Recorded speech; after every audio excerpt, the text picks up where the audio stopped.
Keep going. Backdrop as people are hopping in with us.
Everybody, you're listening to Adessa Campbell, and she's just kind of warming us up. We're ready when you are, Adessa, too. Thank you for that warm up. Of course. Gives me a chance to settle in as well. Hello everyone. I was gonna say good morning, but it's kind of morning. I want to start today off a little differently than we have with past webinars. And Corey and I were talking earlier about how we're kind of coming up on that year of going into lockdown and work from home. Back when they said it was going to be maybe 2 weeks, and here we are a year out, still with pretty similar restrictions.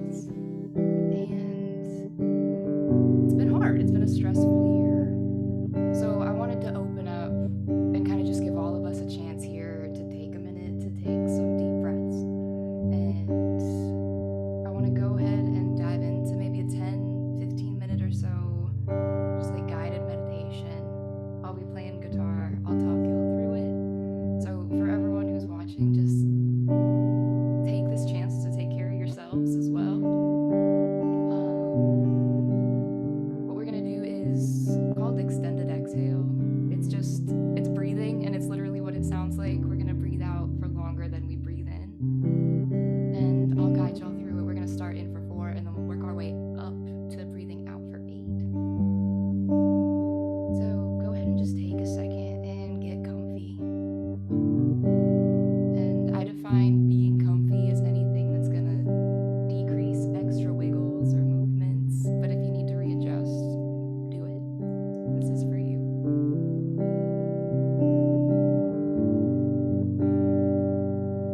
If you feel comfortable doing so, you can close your eyes. If not, you can just let your vision blur on the screen or a spot about 5 feet in front of you.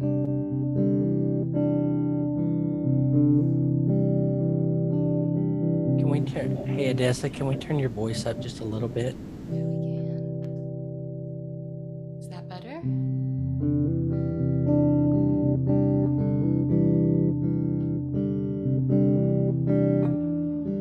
So start by just becoming aware of your breath.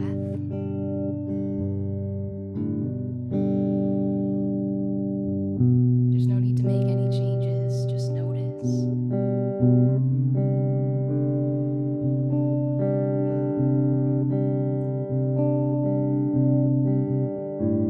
Throughout this process, there will be noises and distractions. As those come up, just gently shift your awareness back to your breathing.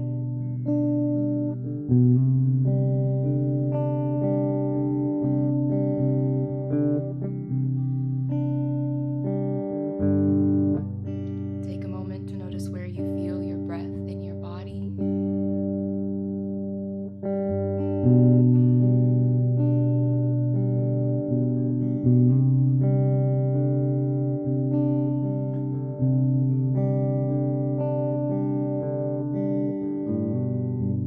Notice if your breath is fast or slow.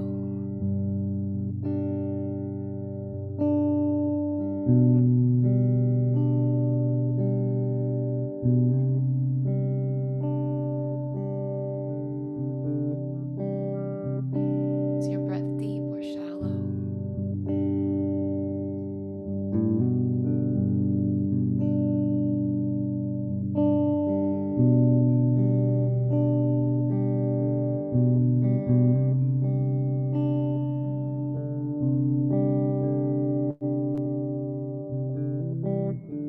Notice the sensation in your nostrils as you inhale and exhale.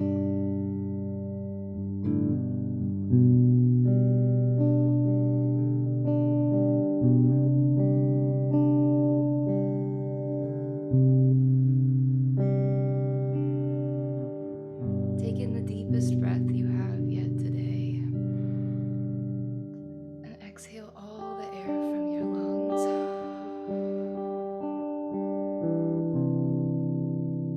Breathe in for 4, 2, 3, 4. Out for 4, 2, 3.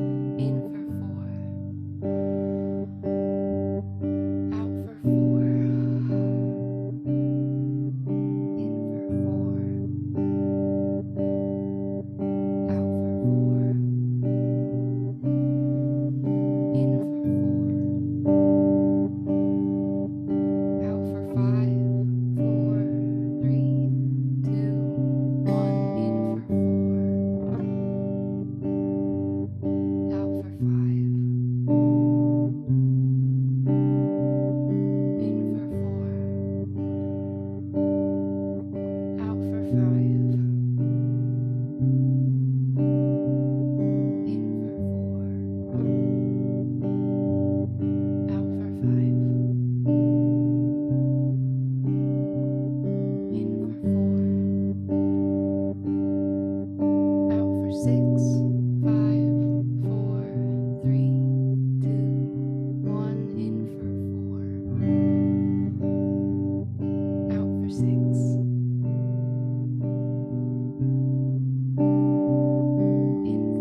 continue breathing at a pace that's comfortable for you.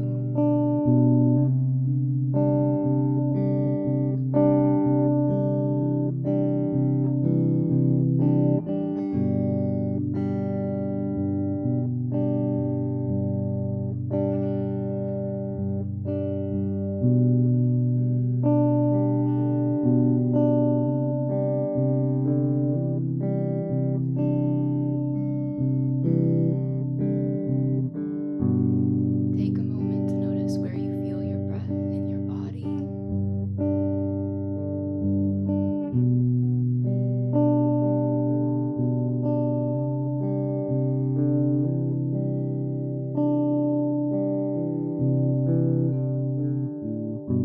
Are you breathing into your chest or your belly?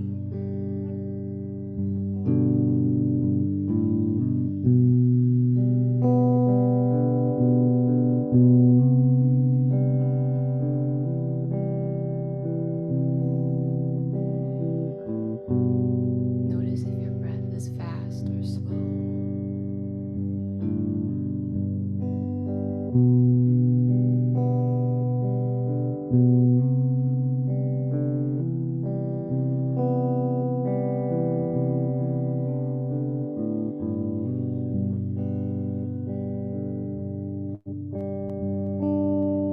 In your own time, take in the second deepest breath you have yet today. And as you exhale, I invite you to release anything that no longer serves you.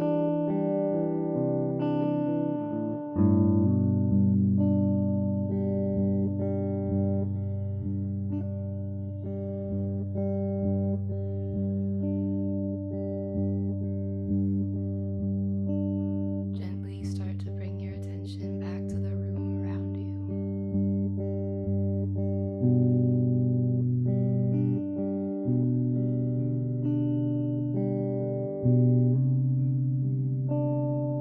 Notice the sounds.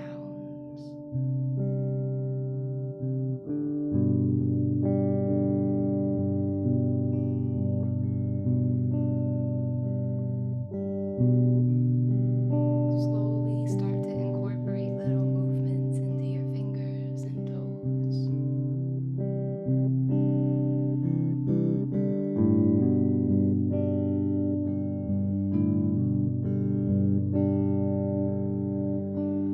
And when you're ready, you can go ahead and open your eyes.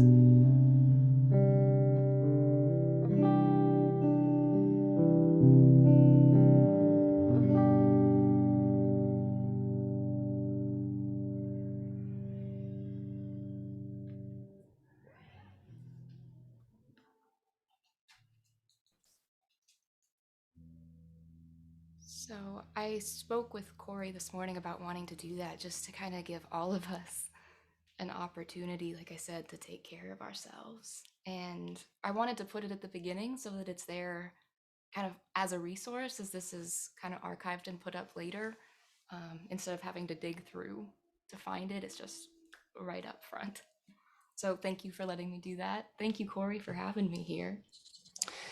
Yeah, thanks for that good reminder. Time and space, and these times that we do these with you are always so unique and awesome. And I think it sets an intention and resets, maybe me too. I'm in the middle of my day and I'm charging forward. But what you were saying earlier too, particularly for Nashville, the world pandemic, all the repercussions of that. Then Nashville, I'm not in Nashville, but I know, tornado that hit. I saw that last year. I was in Nashville a year ago today Oh, wow. with at Integrative Life Center, Okay.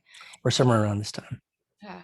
It was March 3rd, and I actually lived right down there. So that tornado hit, and then I was like a couple blocks away from where there was pretty bad damage, and it was very stressful. And then we're all coming together as a city, and it's this beautiful moment to unite and rebuild. And then about a week and a half, 2 weeks after that, we go into lockdown for the pandemic. And like I said, it's been a year, and in a lot of ways, we've really bounced back and shown how resilient we are, not just as Nashville, but as the whole world. But in a lot of other ways, it's still really hard and stressful, and we're constantly adapting to how things changed and how they're still changing.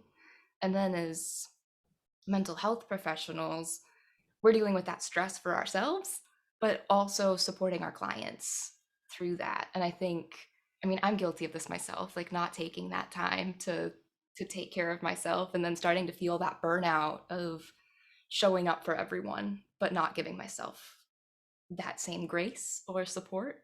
Mm. I think I always need a reminder of that. So I wanted to open and like bring that up for everyone. I think it's so great. Hey, Adessa, could you turn your mic up just a little bit for your voice if you're able to? I can. Is Well, that any you better? I can also speak louder and maybe move the mic a bit closer if that would help. yeah, the mic closer would be great. Okay. I think. Okay, Nicole and Betty, I hope you can hear her a little bit better. Yeah, is that better now? I can hear you for sure better. I'll wait to hear Okay. them. But as we do that, so, grounding us back into, okay, mindfulness is a practice. We know that is a self-care thing, but you're introducing this element, which I'm like, well, with my man, can Tessa come into my ear too and play that amazing guitar and so I love this kind of nuance for me, which is music and mindfulness. And what are your thoughts about that?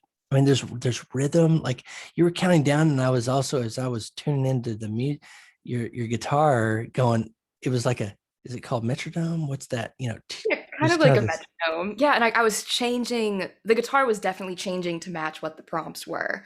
So I think if Mhm. we think about music and mindfulness, there's a bunch of different kind of avenues we could go down to address that, specifically for what we just did, where, I mean, really what that is it's a guided meditation, mindfulness, guided breathing. But what's different from a standard one is that there is that musical element. And as you're saying, like there's all of these components of music that kind of really just like latch onto like all different parts of the brain. So your whole brain is working to like process that music, notice what's going on because there's the rhythm, there's the my gosh, the pitches, and then like my voice giving the prompts there.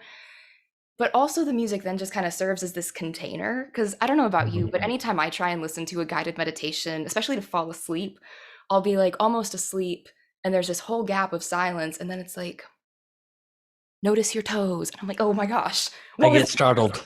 yeah. Yeah, I'm startled by it. So I think with the music there too, it's giving this like almost like blanket of sound to keep your focus more in the mindfulness, not drifting as much.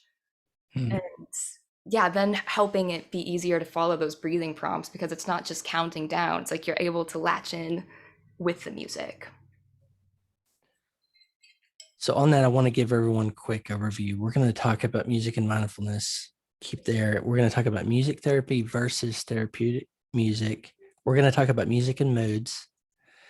If we can get some time, we're going to talk about the ISO principle and then this phrase, mood vectoring with music. And Adessa's going to unpack all that. Um, so I love this pair. I didn't mention this, but I've been listening to bilateral music in my background. I've had this headset on during even, by the way, Zoom meetings. So Yes. the other people can't hear it, but I can. I'm addicted to it. Like I love it. It doesn't now. If I have lyrics in it, I'll hear a word and my mind will go whoop, right over there. But with the bilateral music, I'm curious your thoughts on that too. Maybe around this mindfulness or just the effect that music has on our lives. Yeah, I love that you're finding a way to bring it into like your Zoom calls and like again, it's all kind of coming back to self-care and like finding a way to take care of yourself as you're going through your day-to-day like meetings and everything. And I Mm-hmm. think music is one of those that's really easy to incorporate because I think if we talk about like self-care and mindfulness and even like grounding tools, the thing that always stands out to me is that it's really important to have these things be things that you can do realistically in your day-to-day, things that you can do while you're in a meeting or on a Zoom call that not everyone's going to notice you're doing Mm-hmm. necessarily because you got to cope and get through what you're dealing with. And so I love having that music there. I want to circle back quickly to the extended exhale Yeah. specifically. You know, there's research that shows that if you're breathing out longer than you breathe in, that it's going to decrease your heart rate, obviously your respiratory rate, but also your blood pressure, which are all things that kind of skyrocket as you're having a like stress response or kind of like an anxiety fight, flight, freeze moment. So by breathing out longer than you're breathing in, you're kind of working from the bottom up to bring those back down, but then you're also practicing mindfulness to pull yourself back into that moment. And that's another one of those that you can do at any time. Like you can look at a clock and breathe in for 4 seconds and then out for the next 8. I love that a lot, but it's just easy to do. Like I do it frequently in my day. Just kind of a reminder to breathe. What I noticed you said, early on is how, when you kind of before that you were how are you breathing now? Notice it. Mine was short and shallow, Mm. and then you followed up and you go take the deepest breath you've taken all day, and I was like, wow. You followed it up later with the second, and I thought, how often do I get into my day and haven't done just that one thing? Yeah. And it felt good. It felt good to try to go all of the deepest breath I've taken all morning. So I really appreciated that too. Yeah, I love that prompt. And I love saying the second. We can even go like third and fourth because it's always like you can always take a deeper breath. And even if it's not actually, like you're still thinking about taking this big deep breath. And it feels great to do that. But you're right, you can get to the end of the day and have not done that. Mm-hmm. Yeah. So going back to just music and mindfulness, I kind of said there's a lot of different avenues. Another thing that I love to bring into groups and also practice in my own day to day is just actively listening to music. And if it's a song you love that you've listened to a lot, you can like just be listening and see if there's a part you've never noticed before, or really try to follow the drums and like actively pay attention to what the drums are doing, or see how often you notice like harmonies or like background vocals or what the bass line's up to. And just like really focusing in on that is another kind of chance that you can take to practice mindfulness. And again, it's easy to do. I used to work in a hospital and I'd go from a group that was heavy to a group that I knew was also about to be heavy, and I might be having a lot going on in my life that day.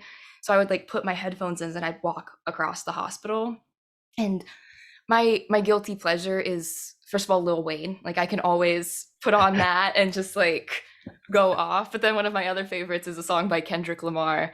And so I'm just blasting those in my headphones, like grooving and then trying to notice things that I haven't heard before, even though I've listened to those songs probably hundreds of times. And then by the time I get to that next group, I'm a bit more centered and able to approach it without kind of bringing in everything I was thinking about before that. I think we're going to talk about playlists too. Mm-hmm. Having those playlists ready to go. Like every time you mention a song, I want to write it down and go, okay, let me see where that fits.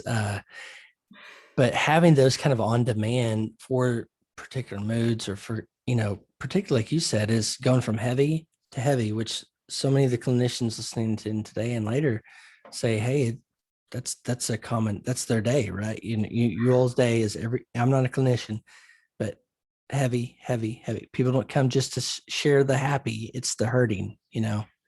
Yeah, and that's something I would try to like wrap my mind around when I was first starting in this field. And I started not necessarily in mental health, but in medical music therapy. So I was in a hospital, and that still always comes back to mental health. It's like we're talking about how are you going to cope with this huge major life change that's happened because you were in a car accident, or your diabetes is having problems right now. And I would always say, these are people that I'm meeting on one of the worst days of their lives. No one goes to the Mm. hospital because they're feeling great or they're doing really well.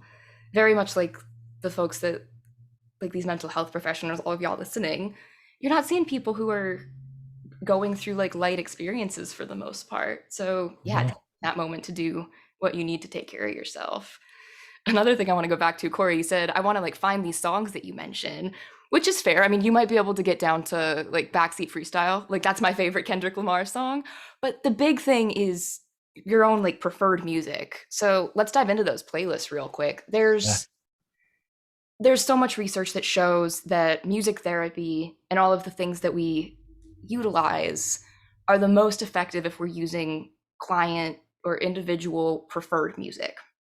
So like say your main thing, Corey, is classic country music, and then I bring in like modern current like SoundCloud rap or hip hop, you'd be like, this is what is this? And it would probably make you more upset than be helpful, right? So as we're going into those playlists, it's talking about what music works for you. And a song that makes me really happy might elicit a completely different response for you. And Now, what if, okay, so in the therapeutic setting, and again, I'm not a clinician, but I'm asking for myself here too, is you go, okay, maybe it's sad, like I gravitate towards sad music, but and I'm just going to act as a non-educated person, which I am today. And I go, well, what if I want something different? Like I find myself going down a little dark route, and I can easily cue up those songs right now in my head that would help me like stick in that mood. But maybe I have a desire to kind of get a little bit more sunshiny stuff. That would be my thought for myself. But in the setting too, is do you guide people to, you know what I'm saying? Like if they're in a rut and maybe it's a sad rut, yeah, how would you, or would you guide someone into, well, what if we look at a little bit more, instead of just melancholy music all day, which I think we can sometimes get into that rut, we definitely can. a little bit more uplifting? I don't know. Yeah. So what you're saying ties exactly. We said we were going to come back to the ISO principle. Yeah. And what that is, the ISO principle is a term that's specific to music therapy that really means using music to match the state that someone is in and gradually and slowly and smoothly transition to kind of like the target zone, whatever that is. That could be with like behavior or mood, as we're talking about specifically right now. And, I think back to my undergrad, I had this practicum where I was working mostly in memory care. It was all memory care. And we had this person come in and speak in one of my classes that said, kind of like the golden rule of memory care when you're working with people with dementia is that you want to validate and redirect. So you're never going to say, if like great grandma Betty says that there's it's a terrible example, it's the first thing that comes to mind, like there's a squirrel in her mouth, you're not going to say, no, there's not, because what'll happen is she'll get really upset and it'll just cause a problem. And so what you say is, oh my gosh, like you validate the feeling of what it would be like if there's a squirrel in your mouth. You're like, that's weird and uncomfortable, but how about we go look at this thing over here? And you redirect after you're saying, cool, this is where you're at. Mm-hmm. And that's what the ISO principle does with moods. So say you're in that sad mood, you want to listen to a song that's going to match that. So you start where you're at, you validate that feeling. Because if you're in that mood and someone puts on something that's way over here, it's not going to help. It's going to be jarring. So you match where you are, and then you can like slowly work to build out of that. So I wanted to like kind of demonstrate with some music. Is it okay if we jump into that right now? Let's do it. Let's do it. So let's say we are there, and so this is our kind of sad and down. So as a music therapist facilitating, what's cool is we can make those changes musically live and in the moment. But as someone kind of maybe guiding a client through it, or for yourself, you can think about the songs that sort of match that you love, and kind of organize them in a playlist in that way. So let's say your favorite song in the world, Corey, is You Are My Sunshine. And so we're feeling down, and we're going to start out like this. You are my sunshine, my only sunshine. You make me happy when skies are gray. You never know, dear, how much I love you. Please don't take my sunshine away. So with that, we're kind of down tempo. We switched it to a minor key instead of the typical like major. So if we're following that ISO principle of gradually moving out of this, we might switch to major now, but keep the tempo the same. So you are my sunshine, my only sunshine. You make me happy when skies are gray. You'll never know, dear, how much I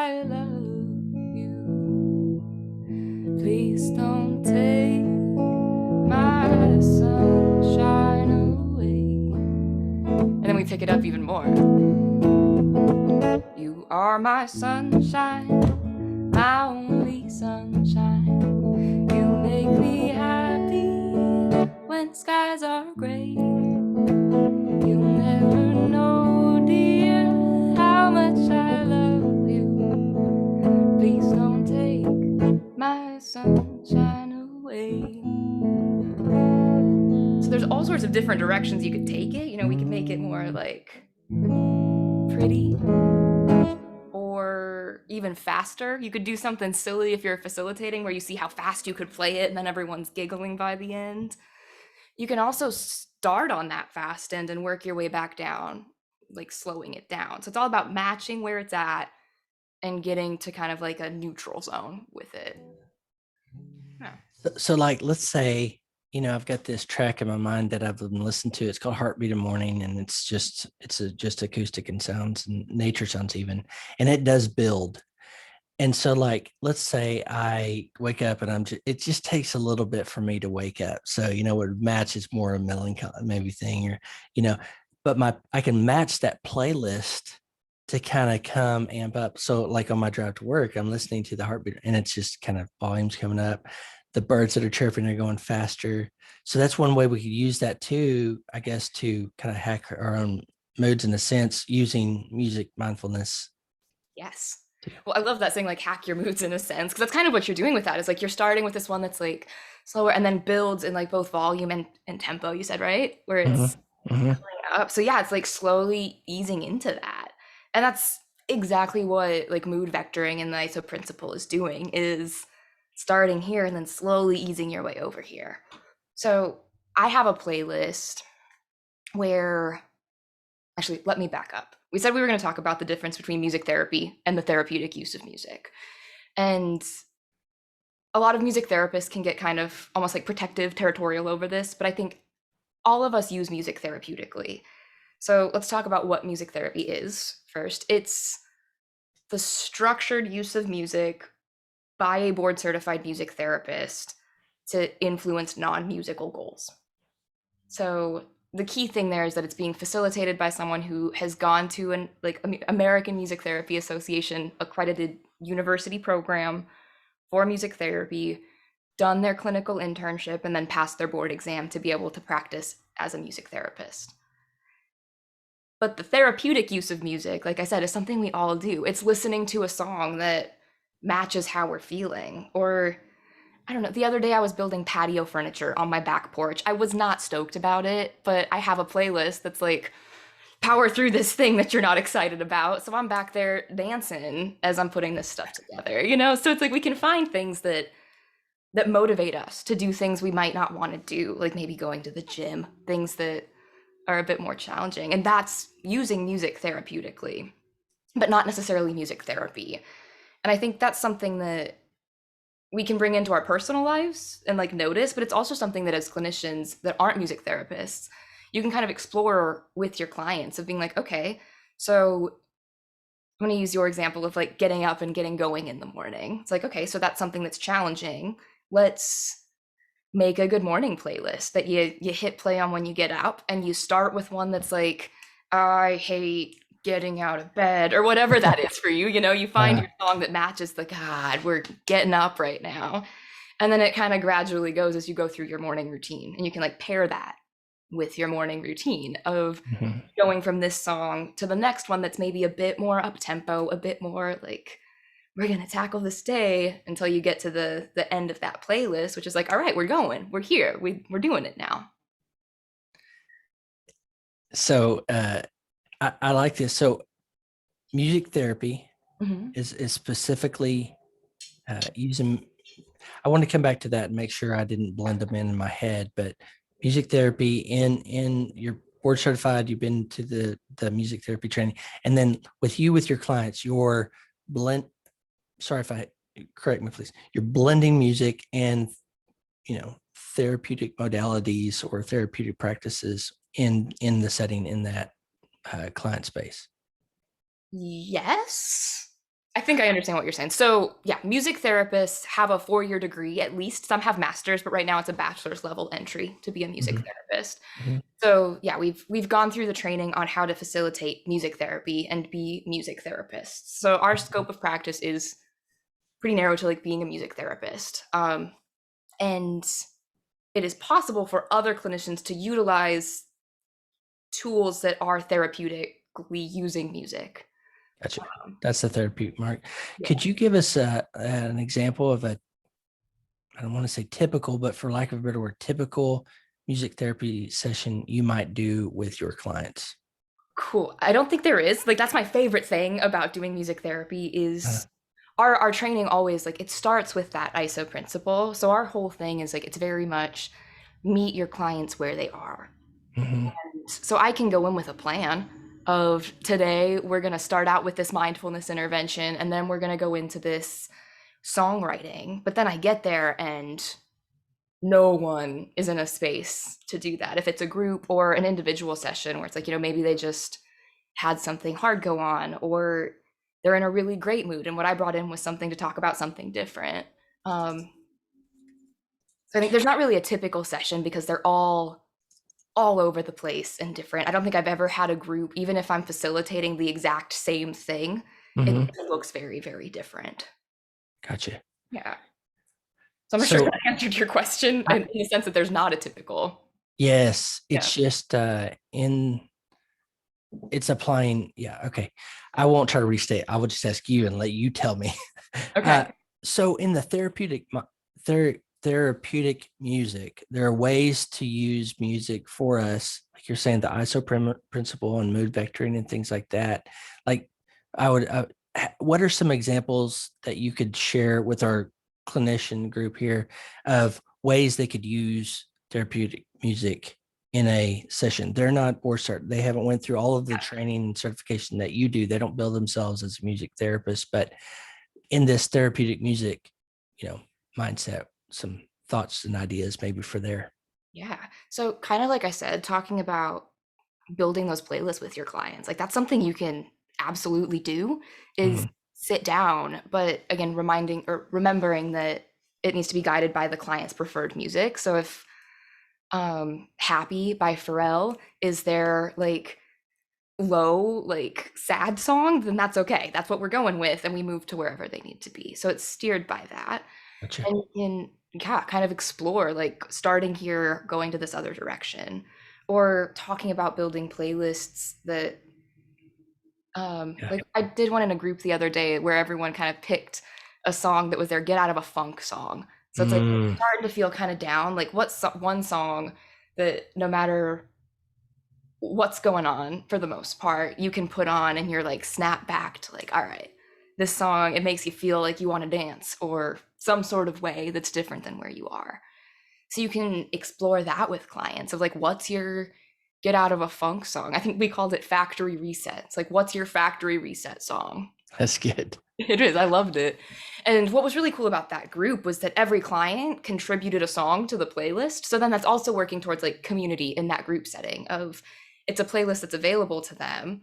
And so their specific song is on there. So it's not necessarily that the playlist is a factory reset for each individual, but their song is in it. And it also then is reminding them of everyone else who was in that group. So down the line, it's like, yeah, again, community building there. So there's two real takeaways today of the many is, formulating a playlist.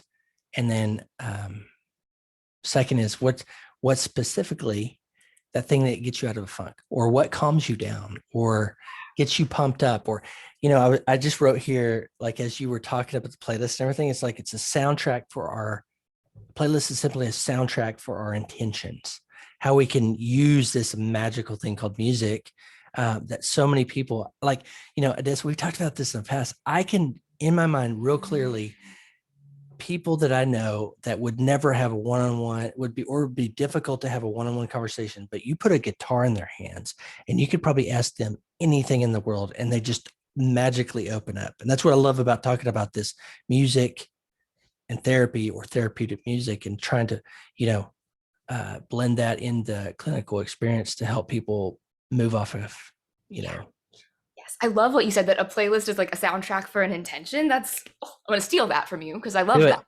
It's yours. Yeah, but I think you're absolutely right too about music opening people up. Yeah, it's like, if you put a guitar in someone's hand or find the music that like brings them to life, Mm, that they'll share. And I've seen that happen where I've had clients that are maybe a little resistant and they yes. they share a song that is really special to them. And then once they share that song, which is again something that y'all clinicians can do, is just asking follow-up questions when they're Mm, like, I love this song. It's like, well, what do you love about it? What made you choose this song? Like, what does it hold for you today? And kind of guiding them in that exploration, because a lot of times there's some significance to why we love the songs that we love beyond just it has a nice beat that makes me want to dance. mhm. And I've had that before where it can help give clients the words to explain what their feelings of anxiety are, or like the song describes really perfectly without using their words, like how they felt in a traumatic experience, or how their mania feels. Like maybe it's really elevated and kind of going. And they're like, this matches that. So it can be used to kind of help like gain insight and help clients kind of find words to describe what they're going Mhm. through. Yes, yes. I mean, the people in my life real quickly come to mind. Like they Yeah. hard maybe saying it out loud until music is involved. So there's some questions coming in too, and I want to get to those. And by the way, as we're talking, please post your questions in the Q&A button right at the bottom of our video here for Adessa. This is what we're here for, time and space for you to be able to ask questions from an expert clinician in this field. So Maria asks particularly, and I want to make sure we at least leave a little space to music and moods. And you talked about like we're all familiar. We walk into a restaurant and or walk into our favorite retail thing, and there's music going. So music moods. I want to make a little space for that. But Maria asks, any ideas for integrating music and work with adolescents? Ooh, yes. Um, I worked with adolescents for a while, both in Nashville and before I moved here. And I learned really, I'm pretty young. So I'm like, I know music. Um, I learned really quickly just to let them choose what we listen to, because I guess I'm not that young. There's all sorts of stuff that they were like loving. And a lot of it was letting them lead the way. I think another thing with like music therapy that's really cool is that you can be working on like client autonomy and like letting them have some control over something. Because in a lot of areas where we work, like with different populations, different settings, that kind of control element is really important to kind of give them this power. And with adolescents specifically, I think everything we've talked about is something that can be utilized, and just kind of gearing it more towards what is that preferred music for an adolescent. Does that answer your question? Yeah, so start with them, like you've been saying over and over. Even when I asked you, "Hey, I want to pull things from your list," Yeah. that's more because I know you swim in music all day, every day, and probably know things that I have to find later on Apple Music. But I think that's great. And could it also be a window into mood, like back, when way to use music to influence mood, but could it be a window into their moods, particularly when I'm thinking about adolescence? Like, what's coming to what song, what theme song or something would come to mind right now to how you're feeling or something like that? Yeah. Yeah, that's a really good point. So with adolescence, I used to play poker with my roommate, and at one point I was like channeling the adolescent groups I did because they were just like sitting back and quiet and like not talking. And it was like a really good poker face of not having like any response. So sometimes it is a lot harder with adolescence to kind of break through, and like there's a lot more resistance that I've seen with adolescents. And so bringing music in can be a window into like what they're thinking or feeling, and like giving them that opportunity to share music that means something to them. And yeah, with that being a window, what it's going to come back to is asking those follow-up questions of, what do you like about this artist? What made you Mm, choose this? And like, just you can ask anything about the music to kind of get them to talk about it, and then they're talking about something that they like and they're excited about. So mhm. you're more willing to open up if you're talking about the music, but then you can kind of get to some of those deeper questions through that. Love it. So Betty kind of expands on this, and I love this because I don't know how much you and I have talked about this in the last two webinars. And while Adessa's answering, I'll give you some links back to previous webinars Adessa's done. You don't want to miss those. So she says, how might you use music therapy with a family? So adults and children together. Ooh, How might you weave that in? that's a really good question. I think, with all of these, there's no like one size fits all for music therapy. Um, with them, it could be like asking for specific prompts of like maybe having each family member choose a song that, I don't know, represents how they feel in Mm. their like family unit or experiences, or like maybe like what they'd like their family to look like. There are some really powerful songs out there about families, and those could kind of be brought up, or like letting the client steer that direction. But yeah, I kind of like the idea of like each individual maybe choosing something. They can even talk about it, I guess. The same questions you were posing for the adolescents is where does this fit? I was just thinking about it with my own kids. I've got 6 and 8. And so thinking about what songs would they choose, Yeah. and then as adults, giving a little bit on that and going, okay, let's leverage this. Thank you for that, Adessa. So, oh, do you have more questions? Yes, but continue on with your I was thought. just gonna kind of go back to that music and moods, and that's sort of what we've been Yeah. talking about all along with the ISO principle of like matching the mood, moving on from it. But you kind of brought up restaurants, and like if you think about it, anytime you go into like a restaurant or a retail space, they have a very,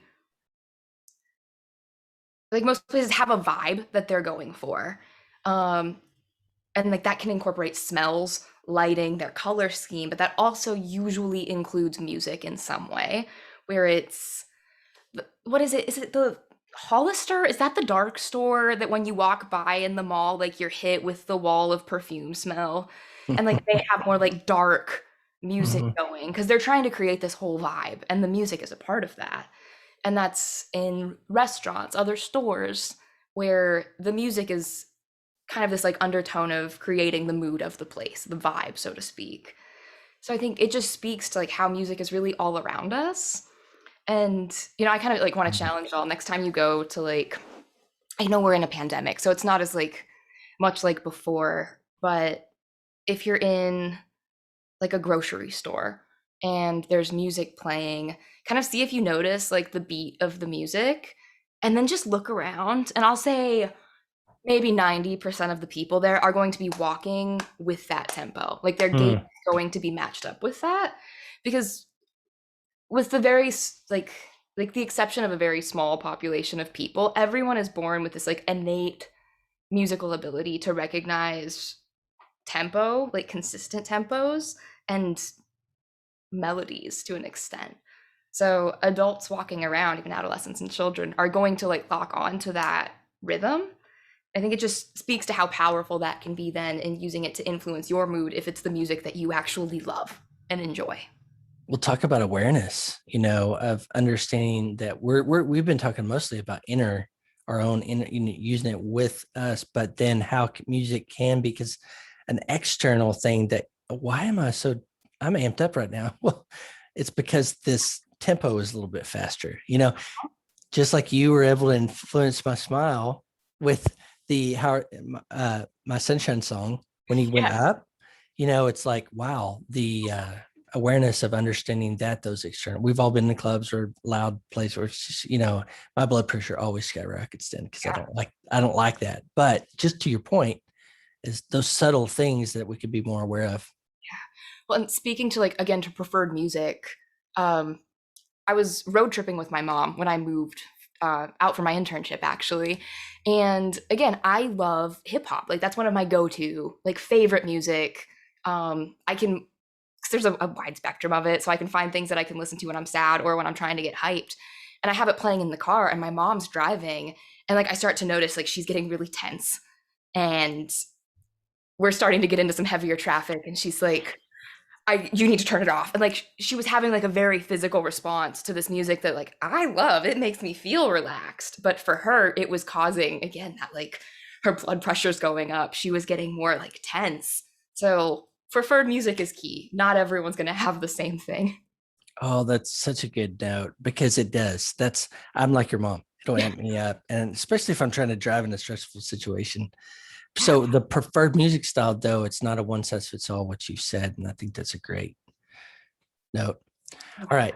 We do have a question here. If you have more questions for Adessa, please put those in the Q&A button right below our video here. We got about 8 minutes left. And so please post us. We make sure and try to pose the question to Adessa for your thoughts. Okay. So we've covered a lot: music therapy versus therapeutic music. We've talked just now on music and moods, the ISO principle and mood vectoring, how we can gradually kind of steer with music and playlists and soundtracks. What haven't we talked about that you want to talk about? I really think we covered most of it. That was all. I'm looking at my notes here, and there's not anything that we've missed. Um, so yeah, are there other questions? Yeah, Betty says, do you offer music therapy / drum circles for therapists? Now, I don't even know about drum circles. I think I know the concept, but I love drum circles. I haven't facilitated one in a long time. I don't, but that's something I'm so open to.